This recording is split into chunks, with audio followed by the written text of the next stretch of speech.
بسم الله الرحمن الرحيم. إن الحمد لله نحمده ونستعينه ونستغفره ونعوذ بالله من شرور أنفسنا ومن سيئات أعمالنا. من يهده الله فلا مضل له ومن يضلله فلا هادي له، وأشهد أن لا إله إلا الله وأشهد أن محمدا عبده ورسوله. أما بعد، أعوذ بالله من الشيطان الرجيم. بسم الله الرحمن الرحيم. يا أيها الذين آمنوا اتقوا الله حق تقاته ولا تموتن إلا وأنتم مسلمون. يا أيها الناس اتقوا ربكم الذي خلقكم من نفس واحدة وخلق منها زوجها وبث منهما رجالا كثيرا ونساء، واتقوا الله الذي تساءلون به والأرحام إن الله كان عليكم رقيبا.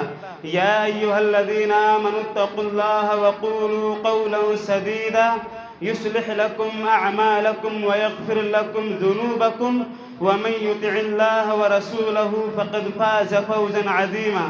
أما بعد، فإن خير الحديث كتاب الله، وخير الهدي هدي محمد صلى الله عليه وسلم، وشر الأمور محدثاتها، وكل محدثة بدعة، وكل بدعة ضلالة، وكل ضلالة في النار. أعوذ بالله من الشيطان الرجيم. بسم الله الرحمن الرحيم.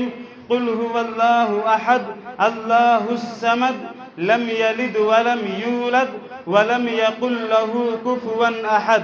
وقال الله تعالى في القرآن المجيد: من قتل نفسا بغير نفس أو فساد في الأرض فكأنما قتل الناس جميعا ومن أحياها فكأنما أحيا الناس جميعا. رب اشرح لي صدري ويسر لي أمري واحلل عقدة من لساني يفقهوا قولي. اللهم رب زدني علما، اللهم رب زدني علما، اللهم رب زدني علما. عن عبد الله بن عمر رضي الله عنهما قال: كنا نتحدث عن حجة الوداع والنبي صلى الله عليه وسلم بين أظهرنا ولا ندري ما حجة الوداع حتى النبي صلى الله عليه وسلم وأثنى عليه، ثم ذكر المسيح الدجال فأتنب في ذكره وقال: ما بعث الله من نبي إلا أنذره أمته، أنذره نوح والنبيون من بعده، وإنه إن يخرج فيكم عليكم من شأنه فليس يخفى عليكم إن ربكم ليس بأعور، وإنه أعور عين اليمنى كأن عينه عنبة تافية. ألا إن الله تعالى حرم عليكم دماءكم كحرمة يومكم هذا في بلدكم هذا في شهركم هذا. قال: هل بلغت؟ قالوا: نعم. قال: اللهم اشهد ثلاثا: ويلكم أو ويحكم، انظروا لا ترجعوا بعد كفارا يضرب رقاب بعضكم رقاب. رواہ البخاری وروا مسلم بعدہ. محترم سامعین کرام، بزرگان دین، نوجوانان ملت، سب سے پہلے اللہ رب العالمین کی کبریائی، بزرگی، بڑائی اور تمام تعریف اس وحدہ لا شریک کے لیے ہے جس نے ہمیں اور آپ کو اس دنیا کے اندر پیدا کر کے یوں ہی بے سہارا، بے یارو مددگار نہیں چھوڑا، بلکہ ہمارے کھانے کا انتظام کیا، ہمارے پینے کا انتظام کیا، ہمارے رہنے کا انتظام کیا، ہماری روزی کا انتظام کیا اور ہمارے ذریعہ معاش کا انتظام کیا. اور سب سے بڑا احسان اللہ رب العالمین کا یہ ہے کہ اس نے ہمیں اور آپ کو اسلامی گھرانے میں پیدا کیا، اسلامی والدین دیا، اسلامی رشتہ داروں کو دیا اور اسلامی ماحول دیا. اور لاکھوں درود و سلام تمام انبیاء کرام پر، بالخصوص جناب محمد الرسول اللہ صلی اللہ علیہ وسلم پر ہو، جنہوں نے اتنی محنتوں، اتنی مشقتوں اور اتنی کاوشوں اور اتنے دشوار گزار مراحل کو اور راستوں کو طے کرتے ہوئے اس دین اسلام کو ہم تک پہنچایا تاکہ ہم اس دین پر عمل کر کے ہم اس دین پر چل کر جنت کو حاصل کر لیں۔ خطبہ مسنونہ کے بعد جو میں نے آپ کے سامنے حدیث پڑھی ہے، اس حدیث کو امام بخاری رحمۃ اللہ علیہ اپنی صحیح میں روایت کرتے ہیں، اور اس حدیث کا بعض حصہ امام مسلم رحمۃ اللہ علیہ اپنی صحیح میں روایت کرتے ہیں۔ اسی حدیث کے تناظر میں کچھ باتیں میں آپ کے سامنے رکھنے کی کوشش کروں گا۔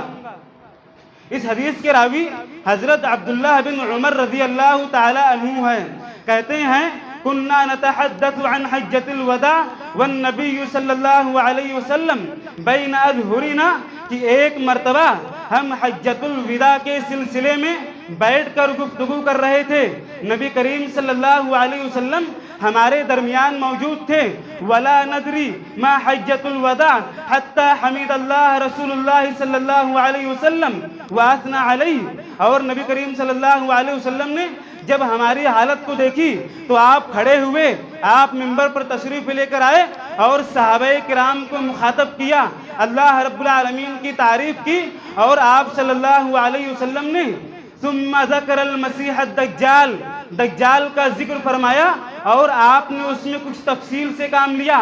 آپ نے آگے فرمایا کہ اللہ رب العالمین نے اس روئے زمین کے اندر، اس دنیا کے اندر جتنے بھی پیغمبروں کو، جتنے بھی نبیوں کو، جتنے بھی رسولوں کو بھیجا ہے، تمام کی تمام نبیوں نے، تمام کی تمام رسولوں نے اپنی قوموں کو، اپنی جماعتوں کو، اپنی گروہ کو دجال کے فتنے سے ڈرایا ہے۔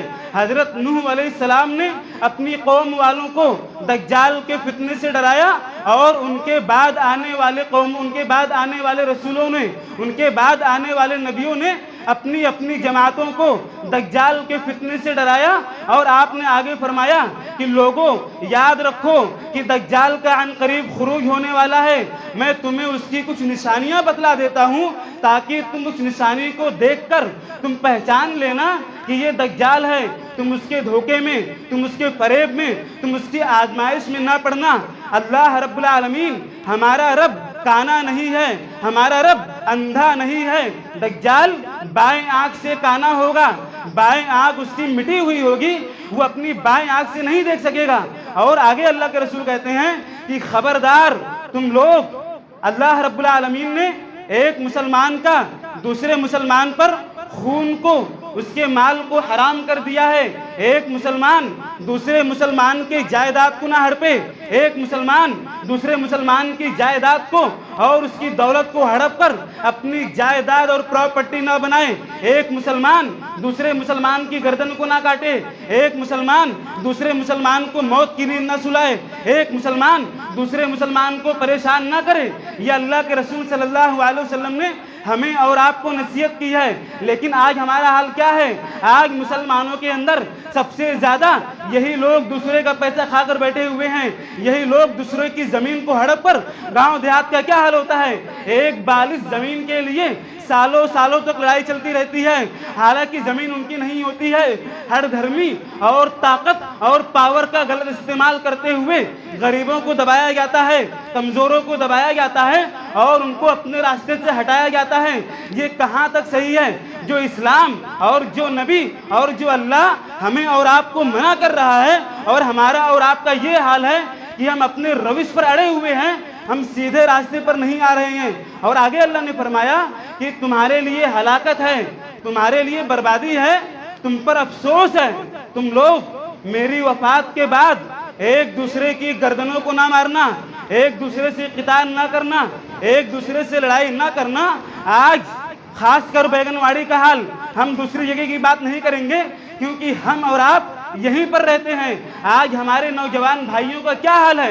آج دین کی تعلیم سے دور ہونے کی بنا پر ہمارے نوجوان بھائی راستوں اور سڑکوں پر تلوار لے کر کھڑے ہوتے ہیں۔ ہمیں اور آپ کو اپنے گھروں میں جانے سے ڈر لگتا ہے، گلی کے اندر کھڑے ہو کر لوگوں کو پریشان کرتے ہیں۔ ایسا کیوں ہو رہا ہے؟ ہم نے اور آپ نے اپنی اولادوں کو پیدا کر کر یوں ہی بھٹکتا ہوا چھوڑ دیا، انہیں اسلامی تعلیم نہیں دی، انہیں سیدھا راستہ نہیں دکھلایا، انہیں وہ راستہ نہیں دکھلایا جو راستہ اللہ کے رسول نے دکھلایا ہے، جس کی بنا پر آج ہمیں اور آپ کو یہ دن دیکھنا پڑ رہا ہے۔ اور سب سے پیچھے آج ہمارا علاقہ ہے، کیونکہ یہاں پر نشیڑی، یہاں پر جگاری اور یہاں پر ایک دوسرے کی دشمنی رنجشوں کی بنا پر ایک دوسرے کو قتل کرتے ہیں، آپس میں لڑائی جھگڑا کرتے ہیں اور پورے ماحول کو خراب کرتے ہیں۔ اور آگے اللہ کے رسول نے فرمایا کہ میری وفات کے بعد تم لوگ مرتد نہ ہونا، دین کو نہ چھوڑنا، اسلام کو نہ چھوڑنا، دین اسلام کو پسے پش ڈال کر تم لوگ کفار کو ترجیح نہ دینا، کافروں کو ترجیح نہ دینا، کافروں کو نہ دیکھنا، ان کی زندگی کو نہ دیکھنا۔ لیکن آج کے دور میں ہماری نوجوان لڑکیاں، آج ہماری نوجوان بہنیں، آج ہمارے نوجوان بھائی، یہ لوگ مرتد کا زیادہ شکار ہو رہے ہیں، یہ لوگ دین کو چھوڑ رہے ہیں۔ اس کی سب سے بڑی وجہ کیا ہے؟ ہم نے اور آپ نے اپنی عورتوں کو، اپنی خواتین کو یہ نہیں بتلایا کہ اسلام نے کون کون سی چھوٹ رکھی ہے، اسلام نے کون کون سی پابندی لگائی ہے، اسلام نے عورتوں کو کون سی آزادی دی ہے اور اسلام نے عورتوں پر کون سا قید لگایا ہے، یہ ہم نے اپنی عورتوں کو نہیں بتلایا۔ آج یہی لوگ آج پارکوں میں جا کر اور کالجز میں تعلیم حاصل کر کے، جو کہ مخلوط تعلیم ہوتی ہے، یہ بھی مرتد کا ایک سبب ہے۔ یہ لوگ دین کو چھوڑ رہے ہیں، اسلام کو چھوڑ رہے ہیں۔ اس کی سب سے بڑی وجہ دینی تعلیم سے دوری اور والدین کی ناتوجہی ہے۔ اور اس حدیث کے اندر دجال کا ذکر آیا ہے۔ میں مختصر طور پر آپ کے سامنے دجال کے بارے میں بتلا دوں کہ یہ دجال کون ہے، کب آئے گا اور دنیا کے اندر کون کون سی تباہی مچائے گا۔ ہم نے اور آپ نے بہت نام سنا ہوگا اور ہم اپنی نمازوں کے اندر آخری تشہد کے اندر من فتنۃ المسیح الدجال، دجال کے فتنے سے بچنے کی دعائیں کرتے رہتے ہیں۔ حالانکہ یہ دجال کون ہے؟ قیامت کی بہت بڑی بڑی نشانیاں ابھی آنی باقی ہے اور بہت ساری چھوٹی نشانیاں ظاہر ہو گئی ہے جو ہم اور آپ دیکھ رہے ہیں، لیکن بڑی بڑی نشانیاں یاجوج اور ماجوج کا آنا، دجال کا خروج ہونا، عیسیٰ علیہ السلام کا آنا اور بھی بہت بڑی بڑی نشانیاں ہیں۔ تو ان میں ایک نشانی دجال کا خروج ہونا ہے۔ آخر دجال کون ہے؟ دجال یہ اولاد آدم میں سے ایک انسان ہوگا جسے اللہ رب العالمین ایسی طاقت، ایسی قوت اور ایسا پاور اللہ رب العالمین اسے دیا ہوگا کہ اس روئے زمین کے اندر وہ طاقت کسی کے پاس نہیں ہوگی۔ دجال آسمان کو حکم دے گا تو آسمان پانی برسائے گا، دجال زمین کو حکم دے گا تو زمین اپنے سبزے کو اگائے گی۔ یہ تمام طاقتیں اللہ رب العالمین دجال کو دے گا۔ اور دوسری چیز کہ دجال کو دجال اور مسیح کیوں کہا جاتا ہے؟ تو علماء کرام کہتے ہیں کہ دجال کو مسیح اس وجہ سے کہا جاتا ہے کیونکہ اس کی بائیں آنکھ مٹی ہوئی ہوگی، وہ اپنی بائیں آنکھ سے نہیں دیکھ سکے گا۔ اور دوسرا قول یہ ہے کہ دجال کم مدتوں کے اندر یعنی 40 دن کے اندر پوری دنیا کا چکر لگائے گا، پوری دنیا میں تباہی مچائے گا، اس وجہ سے اسے مسیح کہا جاتا ہے۔ اور دجال کا نام دجال اس وجہ سے رکھا گیا ہے کیونکہ اس کا کام مکر کرنا، اس کا کام فریب کرنا، اس کا کام دھوکہ دینا، اس کا کام حقائق کو چھپانا، اس کا کام سچائی کو چھپانا، جھوٹ کو عام کرنا، لوگوں کو گمراہ کرنا، لوگوں کو اپنے اوپر ایمان دلوانا، یہ تمام کام دجال کا ہوگا۔ اس وجہ سے دجال کا نام دجال رکھا گیا ہے۔ اور دجال کے خروج ہونے سے پہلے کون کون سی نشانیاں آئیں گی جس سے ہمیں اور آپ کو پتہ لگ جائے گا کہ یہاں اب دجال آنے والا ہے۔ حضرت ابو امامہ باہلی رضی اللہ تعالی عنہ کہتے ہیں کہ نبی کریم صلی اللہ علیہ وسلم نے فرمایا کہ دجال کے ظاہر ہونے سے 3 سال پہلے سال میں اللہ رب العالمین آسمان کو حکم دے گا کہ اے آسمان تو اپنے 3/3 پانی کو روک لے۔ زمین کو حکم دے گا اے زمین تو اپنے 3/3 خوراک اور فصل کو روک لے۔ دوسرے سال اللہ رب العالمین آسمان کو حکم دے گا کہ اے آسمان تو اپنے آدھے پانی کو روک لے۔ زمین کو حکم دے گا تو اپنے آدھے خوراک کو روک لے۔ اللہ کے رسول صلی اللہ علیہ وسلم کہتے ہیں کہ تیسرے سال اس روئے زمین پر موجود لوگوں کا حال یہ ہوگا کہ وہ بھوک کی وجہ سے، پیاس کی وجہ سے در بدر کی ٹھوکریں کھا رہے ہوں گے۔ کوئی درخت نہیں بچے گا، کوئی سایہ نہیں بچے گا۔ صحابہ کرام فوراً سوال کر بیٹھے، اللہ کے رسول ایسے موقع پر ہم کیا کھائیں گے ہم کیا پئیں گے، ہمارا ذریعہ معاش کیا ہوگا۔ تو اللہ کے رسول کہتے ہیں کہ اگر تمہیں ایسا زمانہ ملے، اگر تم ایسے وقت میں رہو گے تو تم ایسے موقع پر زیادہ سے زیادہ اللہ رب العالمین کو یاد کرنا، اللہ رب العالمین کا ذکر و اذکار کرنا، اور تم لا الہ الا اللہ کا ورد یہ زیادہ سے زیادہ کرنا۔ یہی تمہارا کھانا ہوگا، یہی تمہارا پینا ہوگا، یہی تمہارا ذریعہ معاش ہوگا۔ اللہ کے رسول نے ہمیں ان تمام چیزوں کو بتلا دیا ہے۔ اور دجال ایسے وقت میں نکلے گا جبکہ اس روئے زمین کے اندر کوئی بھی دجال کا نام لینے والا باقی نہیں رہے گا۔ لوگ رہیں گے دجال کو بھول جائیں گے، دجال کے فتنے کو بھول جائیں گے، دجال کے شرور و فتن کو بھول جائیں گے۔ ایسے موقع پر خطیبوں کا، عالموں کا حال یہ ہوگا کہ وہ ممبروں سے دجال کا نام لینا بھول جائیں گے۔ ایسے وقت میں دجال ظاہر ہوگا، اور ایک حدیث کے اندر آتا ہے کہ جب اس کو بہت زیادہ غصہ آئے گا تب دجال ظاہر ہوگا۔ اسی طریقے سے زمین پر دجال کی رفتار کیا ہوگی، یعنی دجال زمین پر کیسے چلے گا، کیونکہ 40 دن کے اندر پورے روئے زمین کا چکر اس کو کاٹنا ہے۔ اس کی رفتار کیسے ہوگی، اللہ کے رسول صلی اللہ علیہ وسلم کہتے ہیں کہ وہ زمین پر جیسے بارش کے پیچھے ہوا چلتی ہے اس طریقے سے دجال بھی اس روئے زمین کے اندر تیز اور تند طریقے سے چلے گا۔ اور دجال کے ظاہر ہونے کی جگہ ایک حدیث کے اندر ہے کہ دجال شام یا عراق کے علاقے سے ظاہر ہوگا، اور دوسری حدیث کے اندر ہے کہ خراسان جو کہ ایران کا بہت بڑا صوبہ ہے، وہاں کے اصفہان نامی یہودا محلے سے دجال کا خروج ہوگا۔ کیا دجال کو کسی نے دیکھا ہے کہ نہیں؟ ایک حدیث میں آپ کے سامنے بیان کرتا ہوں۔ حضرت شراحیل الشعبی رضی اللہ تعالیٰ عنہ فاطمہ بنت قیس رضی اللہ تعالیٰ عنہ سے کہتے ہیں کہ آپ مجھے ایک ایسی حدیث بتلائیے جو آپ نے ڈائریکٹ براہ راست آمنے سامنے اللہ کے رسول سے سنی ہو۔ تو فاطمہ بنت قیس رضی اللہ تعالیٰ عنہ کہتی ہیں کہ ہاں میں نے ایک حدیث سنی ہے جو میں نے ڈائریکٹ اللہ کے رسول سے سنی ہے۔ کہتی ہیں کہ ایک مرتبہ ہم بیٹھے ہوئے تھے، اللہ کے رسول صلی اللہ علیہ وسلم کا منادی اعلان کرنے والا آیا، اس نے کہا کہ اللہ کے رسول صلی اللہ علیہ وسلم تمام لوگوں کو مسجد میں بلا رہے ہیں، نماز کا وقت ہو گیا ہے۔ یہ سن کر تمام صحابہ کرام اور تمام صحابیات مسجد کے اندر چلی جاتی ہیں۔ اللہ کے رسول صلی اللہ علیہ وسلم امامت کرواتے ہیں، نماز ختم ہوتی ہے۔ نماز ختم ہونے کے بعد آپ صحابہ کرام کی طرف متوجہ ہوتے ہیں، پوچھتے ہیں کیا تم لوگوں کو معلوم ہے کہ آج میں نے تم لوگوں کو یہاں پر کیوں جمع کیا ہے؟ صحابہ کرام کہتے ہیں کہ اللہ اور اس کا رسول بہتر جانتا ہے۔ تو اللہ کے رسول صلی اللہ علیہ وسلم کہتے ہیں کہ اللہ کی قسم آج میں نے تمہیں یہاں پر کسی چیز سے ڈرانے کے لیے نہیں، کسی چیز کی رغبت دلانے کے لیے نہیں، بلکہ یہاں پر میں تمہیں ایک اہم بات بتلانے کے لیے بلایا ہوں، اور وہ اہم بات یہ ہے آج میری ملاقات تمیم داری سے ہوئی ہے جو کہ نصرانی تھے، انہوں نے میرے ہاتھ پر بیعت کر لی، وہ مسلمان ہو گئے ہیں، اور انہوں نے مجھ سے ایک واقعہ بیان کیا۔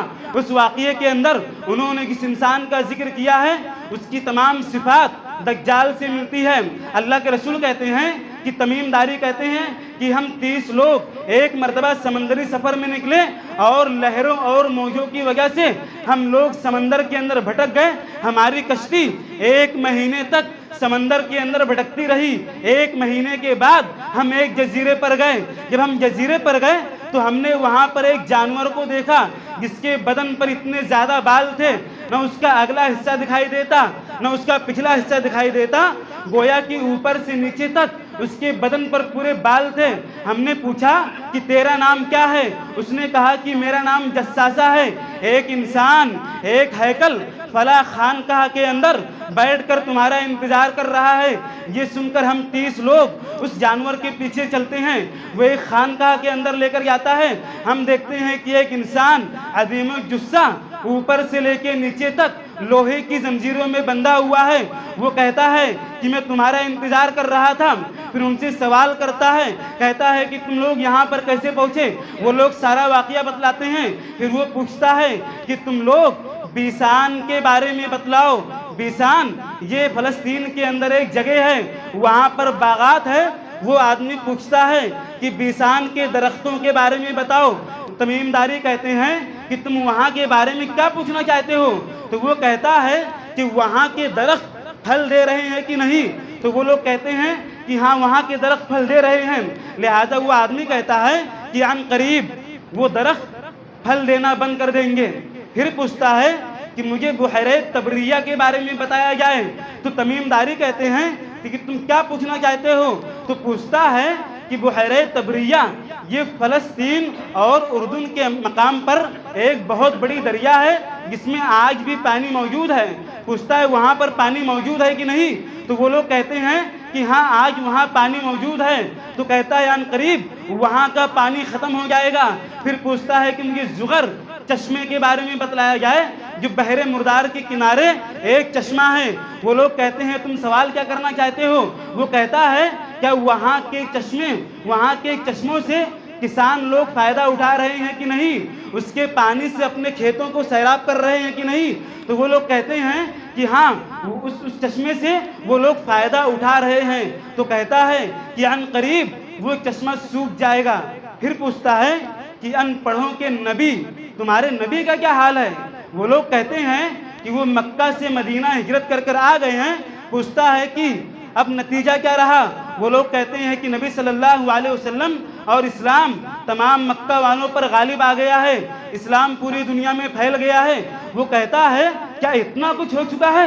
ان قریب میں نکلنے والا ہوں، میرا نام دجال ہے اور میں 40 دن کے اندر پوری دنیا کا چکر کاٹوں گا، میں مکہ اور مدینہ کے اندر داخل نہیں ہو سکوں گا۔ لہٰذا تم اپنے نبی کی پیروی کرو، تم اپنے نبی کی بات کو مانو۔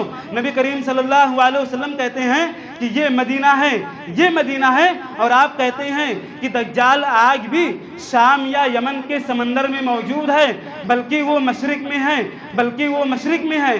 اللہ کے رسول صلی اللہ علیہ وسلم نے ہمیں یہ واقعہ بتلا دیا کہ آج دجال موجود ہے جس کا عن قریب خروج ہونے والا ہے۔ اور دجال کے فتنے کون کون سے ہوئیں گے؟ حضرت حذیفہ رضی اللہ تعالیٰ عنہ کہتے ہیں کہ دجال کا ایک فتنہ آگ اور پانی، جنت اور جہنم، اور اس کے پاس 2 نہریں ہوں گی۔ ایک نہر کا پانی صاف و شفاف ہوگا، دوسری نہر کا پانی بھڑکتی ہوئی آگ ہوگی۔ اللہ کے رسول صلی اللہ علیہ وسلم کہتے ہیں کہ ایسے موقع پر تم دجال کی آگ میں کودنا، کیونکہ اس کی آگ اس کی جنت ہوگی، اس کی آگ ہوگی۔ اسی طریقے سے نواس بن سمعان رضی اللہ تعالیٰ عنہ کہتے ہیں کہ دجال ایک قوم کے پاس سے گزرے گا، ان لوگوں کو کہے گا تم لوگ مجھ پر ایمان لے کر آؤ، وہ قوم اس پر ایمان لے کر آئے گی، اور وہاں دجال آسمان کو حکم دے گا، آسمان پانی برسائے گا، زمین کو حکم دے گا، زمین اپنے سبزے کو اگائے گی، اور وہاں کے لوگوں کا اور وہاں کے چوپایوں کا حال یہ ہوگا کہ ان کے پیڑ بالکل نکلے ہوئے ہوئیں گے، ان کے دودھ تھن سے بھرے ہوئے ہوئیں گے۔ پھر دجال ایک دوسرے قوم کے پاس سے گزرے گا، ان لوگوں کو کہے گا اس پر ایمان لے کر آ جاؤ، وہ لوگ کہیں گے نہیں۔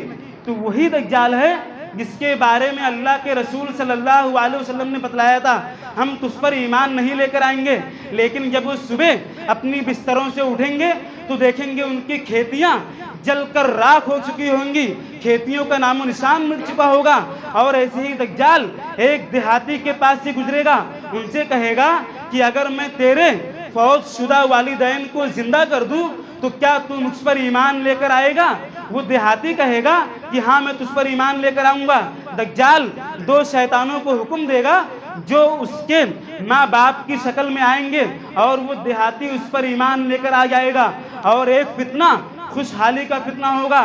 اللہ کے رسول صلی اللہ علیہ وسلم کہتے ہیں کہ ایک انسان ظاہر ہوگا، وہ کہے گا کہ میں اہل بیت میں سے ہوں، میں نبی کریم صلی اللہ علیہ وسلم کے خاندان والوں میں سے ہوں، تم لوگ مجھے اپنا بادشاہ بنا لو، اپنا حاکم بنا لو۔ لوگ اس کو اپنا حاکم بنا لیں گے، اس کے پاس کوئی صلاحیت نہیں ہوگی، وہ فیصلہ نہیں کر سکے گا، وہ معاملات کو نہیں سمجھ سکے گا۔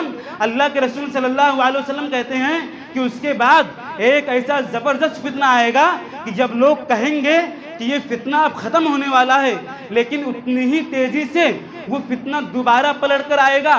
حال یہ ہوگا کہ ایک انسان صبح کو مومن ہوگا، شام کو کافر ہو جائے گا۔ لوگوں کے 2 گروہ ہو جائیں گے، ایک گروہ منافقین کا رہے گا، فاسقین کا رہے گا، اور دوسرا گروہ مسلمانوں کا رہے گا۔ اللہ کے رسول صلی اللہ علیہ وسلم کہتے ہیں کہ ایسے موقع پر تم انتظار کرنا کہ دجال اب آئے گا یا دجال کا خروج کل ہوگا۔ یہ تمام باتیں اللہ کے رسول صلی اللہ علیہ وسلم نے ہمیں اور آپ کو بتلا دی۔ دجال کی جسمانی کیفیت کیا ہوگی؟ دجال دکھنے میں کیسا ہوگا؟ دجال حدیثوں کے اندر آتا ہے کہ چھوٹے قد کا ہوگا، اس کے دونوں پیروں کے درمیان فاصلہ ہوگا، اس کے بال گھنگرالے اور گھنے ہوں گے، اس کے دونوں آنکھوں کے درمیان کاف فا را لکھا ہوگا، جسے ہر پڑھا لکھا شخص اور ان پڑھ شخص پڑھ کر سمجھ جائے گا کہ یہی دجال ہے۔ وہ لا ولد ہوگا، اس کی کوئی اولاد نہیں ہوگی اور وہ سفید رنگت کا ہوگا۔ اور دجال کا خاتمہ کون کرے گا؟ جب دجال اس دنیا کے اندر تباہ و بربادی مچا دے گا، فساد مچا دے گا، لوگوں کو پریشان کر دے گا، لوگوں کو تنگ کر دے گا، تو اللہ تعالیٰ عیسیٰ علیہ السلام کو بھیجے گا۔ عیسیٰ علیہ السلام 2 فرشتوں کے پروں پر اپنی ہتھیلیوں کو رکھ کر 2 رنگدار کپڑوں میں ملبوس ہو کر سفید مینارے پر اتریں گے اور ان کے سر سے پانی ٹپک رہا ہوگا، گویا کہ پانی وہ موتی کا ٹکڑا ہوگا۔ اس وقت مسلمان نماز کی تیاریوں میں ہوئیں گے، امام مہدی علیہ السلام مصلی پر کھڑے ہوئیں گے، لیکن جب عیسیٰ علیہ السلام کو دیکھیں گے تو عیسیٰ علیہ السلام کو دیکھ کر تمام مسلمان اپنی صفوں کو چیر دیں گے۔ عیسیٰ علیہ السلام آگے آئیں گے، امام مہدی علیہ السلام پیچھے ہٹ جائیں گے، لیکن عیسیٰ علیہ السلام کہیں گے کہ نہیں، نماز آپ ہی پڑھائیے۔ اس کے بعد نماز پڑھائی جائے گی۔ جب نماز ختم ہو جائے گی، اس کے بعد عیسیٰ علیہ السلام لوگوں کو حکم دیں گے کہ مسجد کے دروازے کو کھولا جائے۔ جب دروازے کو کھولا جائے گا تو دجال اپنی 70,000 یہودی فوجیوں کے ساتھ تمام کی تمام لوگوں کے پاس ڈھال، تلوار، اسلحے ہوئیں گے اور تمام لوگ لڑائی کے لیے تیار ہوئیں گے۔ عیسیٰ علیہ السلام کو دیکھ کر دجال پگھلنا شروع ہو جائے گا، جیسے کہ پانی کے اندر نمک پگھلنا شروع ہو جاتا ہے۔ عیسیٰ علیہ السلام کی نگاہ جہاں تک جائے گی تمام کافر، تمام یہودی مر جائیں گے۔ وہاں پر اس وقت مسلمانوں اور یہودیوں کے درمیان ایک بڑی جنگ چھڑے گی اور عیسیٰ علیہ السلام دجال کا پیچھا کریں گے۔ اس کو باب لد، جو فلسطین کے اندر ایک جگہ ہے اور وہاں پر آج بھی یہودیوں کا فوجی اڈا ہے، وہاں پر دجال کو پکڑ کر قتل کر دیں گے۔ قتل کرنے کے بعد وہ تلوار جس پر دجال کا خون لگا ہوگا مسلمانوں کو دکھائیں گے کہ دیکھو میں نے دجال کو ختم کر دیا۔ اس کے بعد مسلمان تمام یہودیوں کا ختم کر دیں گے۔ اس طریقے سے دجال کا خاتمہ ہو جائے گا۔ اللہ رب العالمین سے دعا ہے کہ اللہ رب العالمین ہمیں دجال کے شرور اور فتن سے بچائے، اور جس وقت وہ ظاہر ہو ہم اس کی علامات کو پہچان لیں، ہم اس کی علامات کو جان لیں اور اس کے فتنے سے اللہ رب العالمین ہم تمام لوگوں کو بچائے، جب تک زندہ رکھے دین اسلام پر اور جب ہمارا خاتمہ ہو دین اسلام پر۔ وآخر دعوانا ان الحمدللہ رب العالمین۔